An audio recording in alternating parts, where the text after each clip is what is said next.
大家好，今日咧就嚟同大家介紹下呢一款以動偶聞名嘅 Lucky Harvey 真諾時手錶。咁當然亦都為大家帶嚟呢一款馬為主題嘅手錶款啦。咁個個品牌啊喺馬年啊都推出咗呢一啲馬年嘅生肖錶。咁而 Lucky Harvey 今次嘅呢一個動偶馬年嘅生肖錶，同以往佢哋嘅動偶錶又有啲乜嘢唔同呢？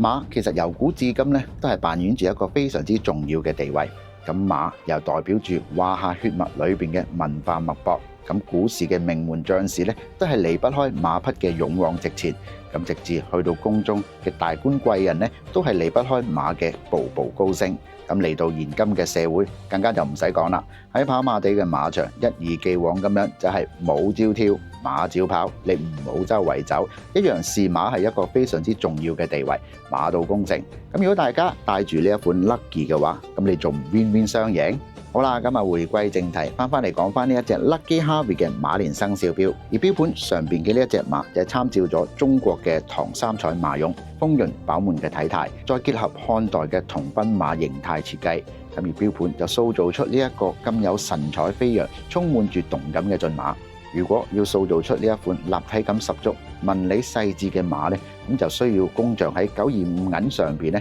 就進行呢一個手工嘅微雕。而錶盤上邊就展現出馬匹結實嘅肌肉，咁而細緻就去到馬毛絲絲分明、層次豐富。咁而大家見到嘅呢一個馬匹嘅披頭、馬鞍同埋馬秧嘅色彩咧，都係利用咗黃、綠、白、藍油色手工再填塗珐琅製成。咁而顏色上邊咧就特別鮮豔同埋有光澤，咁而令到成隻手錶咧就添加咗呢一個工藝嘅視覺效果。Lucky Harvey 今次嘅用料上邊咧就全面咁升級。咁而錶殼咧就採用咗5級鈦金屬製成，咁由原先嘅動偶手錶43mm嘅直徑咧，就改為直徑39mm。藍寶石水晶玻璃就採用咗拱面嘅設計，而錶盤上邊除咗係珐琅嘅微挑駿馬之外啊，咁喺7點至8點之間咧，都有一個音取嘅視窗顯示。咁而喺3點位置都有一個小嘅視窗顯示住6種唔同嘅字體馬字，咁就係包括咗呢一個金文啦、隸書、楷書、行書、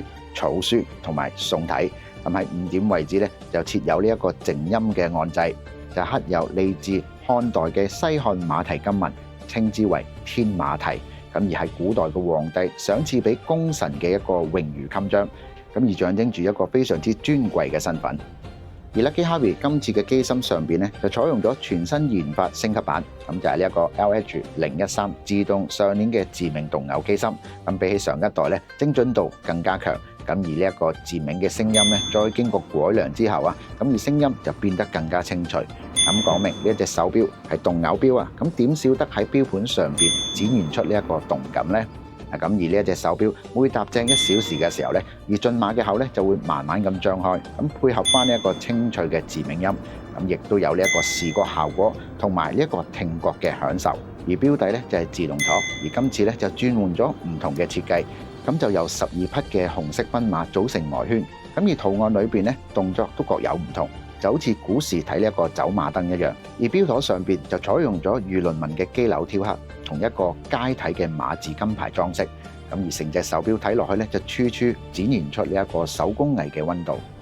而今次所介紹嘅呢一款 Lucky Harvey 真諾時馬錶微雕珐琅嘅致命動偶手錶咧，一共有3種唔同嘅顏色。咁而每款咧就限量版100隻。咁有興趣嘅朋友咧，不妨去翻我哋嘅門市度詢問翻有關個詳情啦。咁如果擁有住一啲馬錶嘅朋友咧，不妨去翻香港嘅跑馬地馬場度咧，就兜翻個圈，咁啊加持下。咁啊祝大家咧就可以過翻一個肥年啦。咦，同埋凡係購買馬年嘅生肖錶嘅話咧，我哋都會特別為你送上呢一個2026年中央總台文創所推出嘅一馬當先春盤紀念嘅禮盒俾大家，千祈唔好錯過啦。好啦，今集嘅國潮腕錶報道咧完畢啦，我哋下一集再見，祝大家馬年行大運，身體健康，拜。